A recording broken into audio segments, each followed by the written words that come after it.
ఈ ఉపాధి హామీలో ఇంకోటి ఉంటుంది బైసాబ్, 60 ఏళ్ళు దాటితే ఈజీఎస్ కార్డు ఉండదు. మరి వాడైతే ఊళ్ళో కూలికి పోతుండు కదా, 60 ఏళ్ళు నిండినాయి అంటే వాడి పొట్టెట్లా గడవాలి? నేను ముసలోడినైనా 60 ఏళ్ళు అయినాయి అంటే పొట్ట గడుస్తుందా? నాట్లేస్తేందుకు నాట్లకు పోతారు, ఏ దుక్కి దున్నడానికి పోతారు, రకరకాల వ్యవసాయ పనులకు పోతుంటారు. ఇప్పుడు ఆ ఈజీఎస్ కార్డు లేదు కనుక నువ్వు వ్యవసాయ కూలీవి కాదు, నీకు ఇయ్యం. నువ్వు మట్టి పనికి పోతలే, ఊళ్ళో 20 రోజులు తక్కువ పోయినావు, నీకు ఇయ్యం. మరి రోగం వచ్చే, జ్వరం వచ్చే, నొప్పి వచ్చే పోకపోవచ్చు. కొంతమంది ఉపాధి హామీ పనికి పోరు, వ్యవసాయ పనులకే ఎక్కువ పోతుంటారు. జనరల్గా వ్యవసాయ పనులలో 600, 700 కూడా ఇస్తున్నారు, ఇవాళ రేపు 500 కూడా ఇస్తున్నారు. ఈజీఎస్ పోతే 300 అంటారు, కానీ వచ్చేది 150, 200 వస్తున్నది. నువ్వు ఈజీఎస్కి పోలేదు కనుక, నువ్వు వ్యవసాయ కూలికి పోయినావు కనుక నీకు ఇయ్యమంటే ఎట్లను? ఈజీఎస్ అనే నిబంధన ఎక్కడిది? Why are you linking with EGS? నువ్వు ఊళ్ళోకి పోయి ఆయన కూలికి పోయిండా లేదా, వ్యవసాయ కూలా కాదా చెక్ చేయి. నువ్వు అసలు గ్రామంలో చర్చ లేదు, గ్రామంలో పరిశీలన లేదు, సెక్రటరియట్లో తయారు చేసిండ్రు. వ్యవసాయ కూలీల లిస్ట్ ఎక్కడ తయారు కావాలి? గ్రామంలో తయారు కావాలి. కానీ మీరు హైదరాబాద్లో కూర్చొని సెక్రటరియట్లో కంప్యూటర్లో తయారు చేసిండ్రు. ఉపాధి హామీ కూలీల లిస్టు తీసుకొని అందులో 20 రోజులు పనిచేసిన వాళ్ళని తీసుకొని గుంట భూమి ఉన్నోడిని తీసేసి 1 కోటి మందిని 6 లక్షలకు తెచ్చిండ్రు. ఇది పూర్తిగా పేదల నోరు కొట్టడం. గా ఎస్సీ, ఎస్టీ, బీసీలు ఎక్కువ మంది కూలీలుగా పనిచేస్తారు. నేను అడుగుతున్న రేవంత్ రెడ్డి గారు, గా దళిత, గిరిజన, బీసీల నోర్లు కొట్టడానికి నీకు చేతులు ఎట్లొచ్చినాయి? గీ పథకంలో కూడా కోతలు కోస్తావా? రుణమాఫీ ఎగ్గొట్టినావు. నీ పుణ్యమాని ఇవాళ రైతు పాపం ఆత్మహత్య చేసుకున్నాడు. ఆయన పేరు ఇవాళనే ఆదిలాబాద్ జిల్లా బేల మండలానికి చెందినటువంటి ఒక రైతు ఆత్మహత్య చేసుకున్నాడు.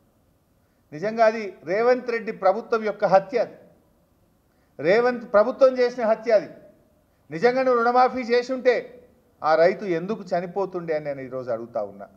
ఆ రైతు పేరు జాదవ్ నాగోరావు, బహుశా గిరిజన రైతు ఉన్నట్టున్నాడు, జాదవ్ నాగోరావు. ఆ రైతు బేల మండలం సైదాపూర్ గ్రామం. ఆయన బ్యాంకు వాళ్ళు వచ్చి రోజు అప్పుగట్టు అని ఇంటికాడ బెదిరిస్తూ ఉంటే వశపడక ఇవాళ పొద్దున్న లేచి బ్యాంకుకు పోయి బ్యాంకులోనే పురుగుల మందు తాగిండు. బ్యాంక్ అధికారుల సమక్షంలో బ్యాంకులో పురుగుల మందు తాగిండు. పాపం హడావిడిగా ఆదిలాబాద్ రిమ్స్ హాస్పిటల్కి తీసుకుపోతుంటే మార్గ మధ్యంలోనే నాగోరావు చనిపోవడం జరిగింది. ఇవాళ దేవరావు జాదవ్ నాగోరావు అన్నారు. ఎవరు? దేవరావు, సారీ, సబ్జెక్టు కరెక్షన్ పేరు దేవరావు అన్నారు. బ్యాంక్ ఇప్పుడే ఫ్లాష్ వస్తూ ఉండే, నేను వస్తూ ఉంటే టీవీలో చూశాను. బ్యాంక్ అంటే ఇవాళ ఎందుకు చనిపోయింది ఆయన? ఆయనకు ఉన్నది 5 ఎకరాల భూమి, 3,50,000 బ్యాంకులో అప్పు తీసుకున్నాడు.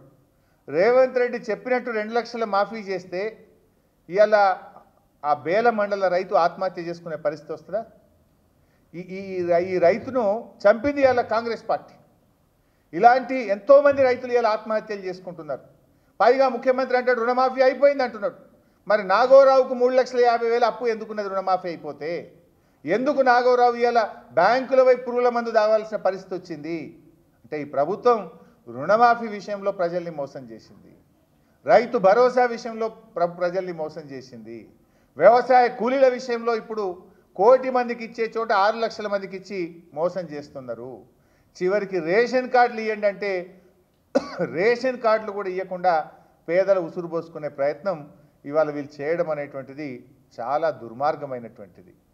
ఇవాళ బీఆర్ఎస్ పార్టీ పక్షాన మరి ఆదిలాబాద్లో ఆత్మహత్య చేసుకున్న రైతుకు తక్షణమే 10 లక్షల ఎక్స్గ్రేషియా ఇవ్వాలని మేము ప్రభుత్వాన్ని డిమాండ్ చేస్తున్నాం. ఇది ఈ ప్రభుత్వ హత్య, ఈ ప్రభుత్వ నిర్లక్ష్యం వల్ల చెప్పిన మాట ప్రకారంగా రేవంత్ రెడ్డి డిసెంబర్ 9 నాడే రుణమాఫీ చేస్తా అన్నావు. చేసి ఉంటే ఇలా ఆ రైతు జాదవ్ చనిపోడు కదా. లేదు దేవుళ్ళ మీద ఒట్టుబెట్టి 15 ఆగస్టు నాడు రుణమాఫీ చేస్తా అన్నావు. నువ్వు చేసి ఉంటే ఆ గిరిజన రైతు జాదవ్ ఇవాళ చనిపోవాల్సిన అవసరం లేదు కదా. లేదు మొన్న నవంబర్ 30 నాడు మహబూబ్ నగర్లో రైతులకు మొత్తం రుణమాఫీ చేస్తా అన్నావు. ఆ చెప్పిన మాట ప్రకారంగా బ్యాంకుల డబ్బులు పడితే ఇవాళ ఆ గిరిజన రైతు జాదవ్ చనిపోడు కదా. అంటే జాదవ్ మరణం ఇది కాంగ్రెస్ ప్రభుత్వ హత్య. ఇప్పటికైనా రైతులందరికీ కూడా రుణమాఫీ పూర్తి చేయాలని, అదేవిధంగా జాదవ్ కుటుంబానికి 10 లక్షల రూపాయలు ఇచ్చి ఆదుకోవాలని చెప్పి కూడా ఈరోజు బీఆర్ఎస్ పార్టీ డిమాండ్ చేస్తుంది.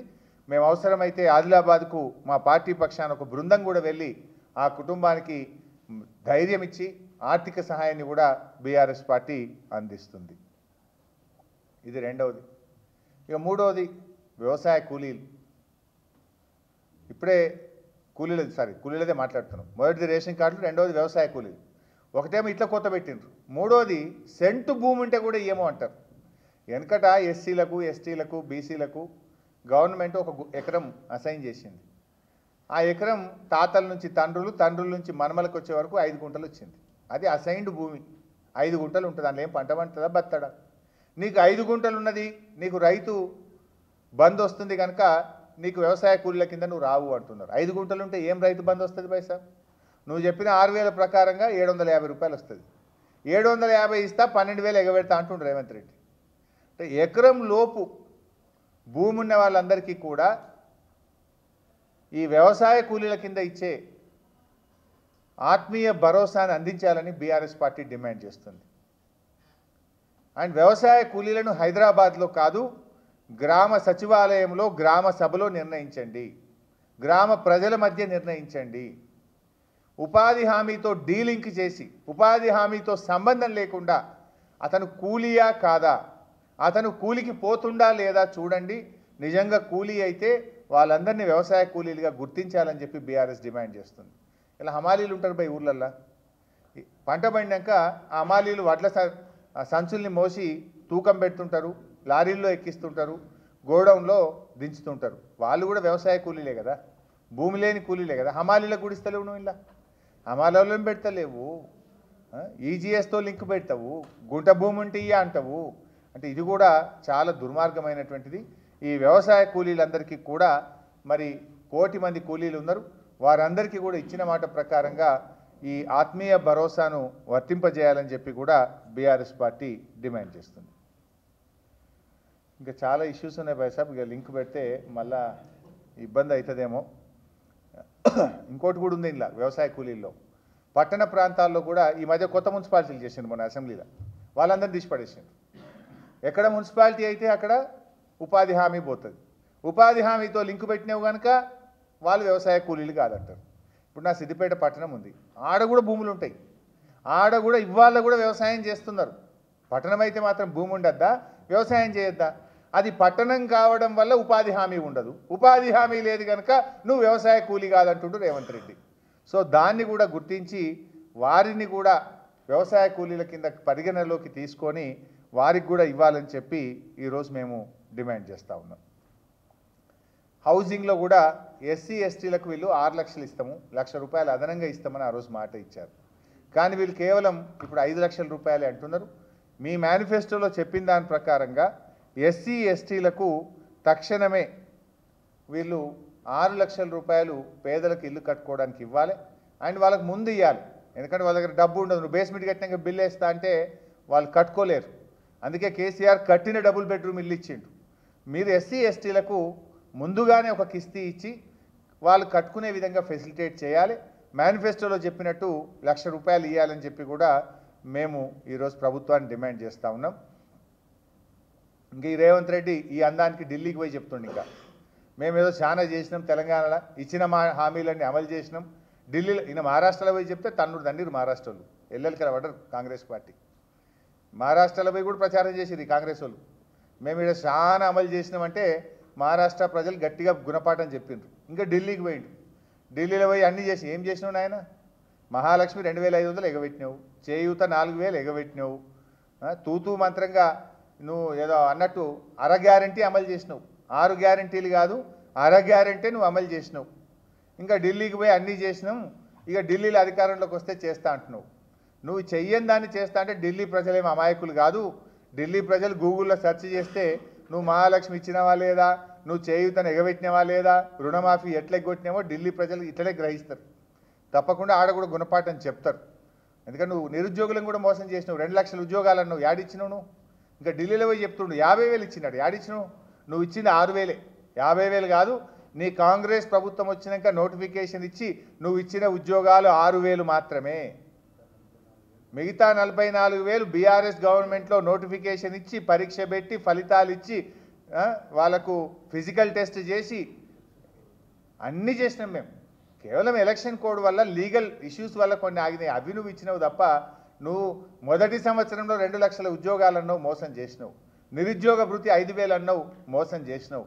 నీ జాబ్ క్యాలెండర్ అతి గతి లేదు, పత్తా లేకుండా నీ జాబ్ క్యాలెండర్ కూడా పోయింది. అందరినీ కూడా మోసం చేసినావు నువ్వు. సో ఈరోజు మేము మళ్ళీ ప్రభుత్వాన్ని కోరేది, అవసరమైతే 2 రోజులు వాయిదా వేసుకొనైనా సరే అర్హులందరికీ రేషన్ కార్డులు ఇచ్చే విధంగా నిబంధనలు సవరించండి. మీరు ఆన్లైన్లో పెట్టిన వాళ్ళను ప్రజాపాలనలో ఇచ్చిన దరఖాస్తులను కూడా కన్సిడర్ చేయండి. లేదంటే మీకు గ్రామాన నిరసనలు తప్పవు. రేషన్ కార్డులు రాని వాళ్ళు, వ్యవసాయ కూలీల పథకం వర్తించని వాళ్ళు ఎక్కడికక్కడ నిలదీయండి, ప్రశ్నించండి అని చెప్పి బీఆర్ఎస్ పార్టీ పిలుపునిస్తుంది. మీకు నిలదీతలు వద్దనుకుంటే నిబంధనలు సవరించండి. నిజమైన పేదలకు, నిజమైన అర్హులకు వ్యవసాయ కూలీల పథకం వర్తింపజేయండి. అర్హులందరికీ రేషన్ కార్డులు ఇవ్వండి అని చెప్పి మేము కోరుతాము.